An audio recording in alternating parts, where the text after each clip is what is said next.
Hi, I'm Dr. Leif Smith, and I'm standing here in my office today in the middle of central Ohio. It's a beautiful day. I'm about to see my clients, a day full of clients who push me and who I help to overcome things like anxiety and depression and sports performance problems. And I love what I do. And how did I get here? Well, first of all, look, or should I say over here, I have all these degrees.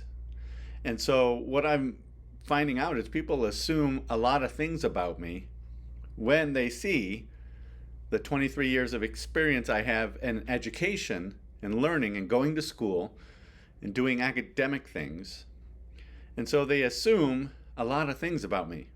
But what they don't know until I tell them is I was never the best student. When I was in high school, I was part of the bottom half that made the upper half of students look better. I, for some reason, every day would bring home books in my backpack. And I would bring them home and I would never open my backpack. And then I would bring them back to school and put them in my locker. And I'd repeat that every day at school when I was in high school. And I don't understand why I did that. I don't understand. Maybe it made me feel better to bring the books home. Even though I wasn't opening them, I ended up doing all my homework at the last minute, barely getting by. Why did I barely get by? I barely got by because I knew I wanted more than just high school. I knew I wanted to do big things in the world. Unfortunately, you've got to do stuff along the way, right? Like homework and show up for school and things like that. So I did just enough to get by. And I ended up with, drum roll, a 2.65 GPA in high school. Thank you very much. I know. Don't act like you're not impressed. And so then I was admitted to college. And I've never heard of this happening before, but it did. I was admitted on probation. What does that mean? Well, today I've still never met anybody who was admitted to college on probation, which meant I had a semester to do well and prove to the higher-ups that I was actually serious about my academic career. Because if I didn't do that, if I didn't get something like a 3.0 or whatever it was after the first semester, or a 2.5, or I can't remember what it was. But if I didn't prove myself, then I would get kicked out of college. Low risk for them, right? So admitted to college on probation. Hey, welcome to college. We're not sure you're going to do very well, but here's a chance. Here's a shot. Let's see if you can do it. So from those auspicious beginnings came my career. I also remember the first time I sat in class, and it was a linguistics class, and we had done a homework the night before, and we were turning the homework in, or we were reviewing the homework, and the teacher had put a grade curve up on the board. And I turned to my buddy next to me and I said, why are they grading homework? Like, what's the point, right?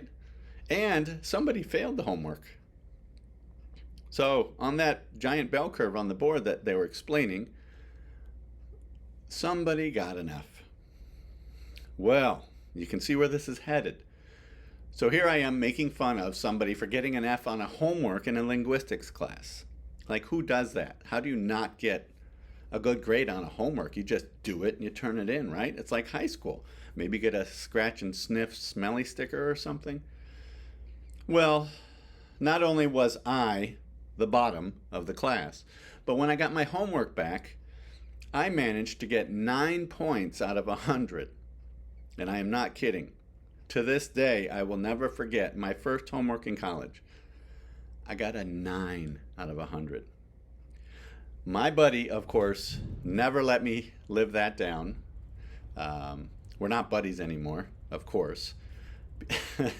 Just because time has passed. But I'm sure if I saw him again, he would not let me live that down.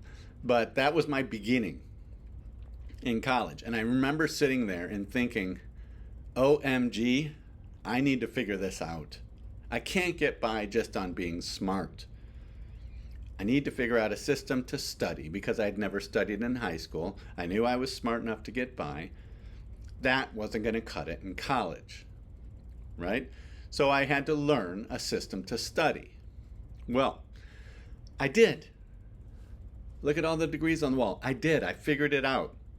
23 years of school, going all the way through undergrad to graduate school to fellowship. After I graduated with my doctorate, did the fellowship, I figured it out. And here's what I'm here to tell you about today. Grades don't matter. So my first point is that grades don't matter. Grades are overrated. I get so many parents in my office asking me what they can do to help their child get into an Ivy League school or get into one of the prestigious academic institutions here in America. There is such a push to get good grades and to get in a good college, to get good grades there. For what? So you have good grades, you graduate. Does that mean you can do the job that's required of you? Does that mean you're a good person? Grades are overrated, a lot like IQ. I can do a whole nother video on the fact that people worry about how smart their kids are or how smart they are. IQ is overrated. The world is full of high IQ people who are not really functioning.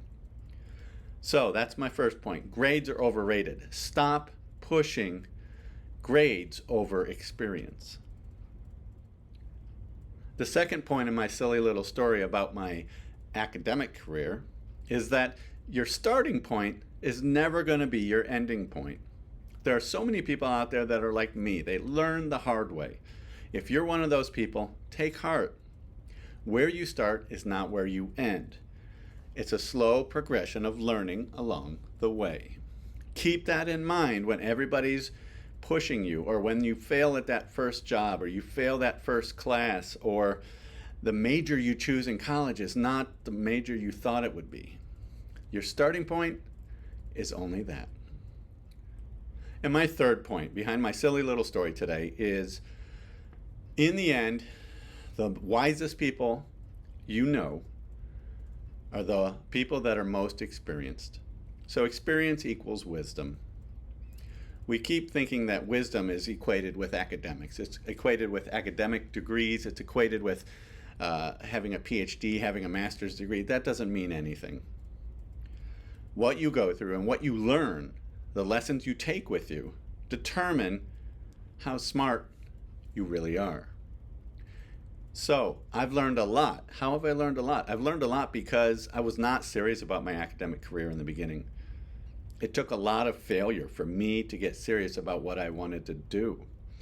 I couldn't just get by on being smart. I had to learn a system to study. I had to learn how to learn. And I did, and I'm grateful because I use it every day now. But it was ugly, as you can see, and it was choppy, and it was full of failure. So I'm Dr. Leif Smith. I hope this helps you today to understand that we need to stop pushing academics. We need to stop pushing our kids to get all A's all the time, because that doesn't matter as much as experience, as much as learning, and as much as resilience, because we're going to fail, so we might as well learn from it.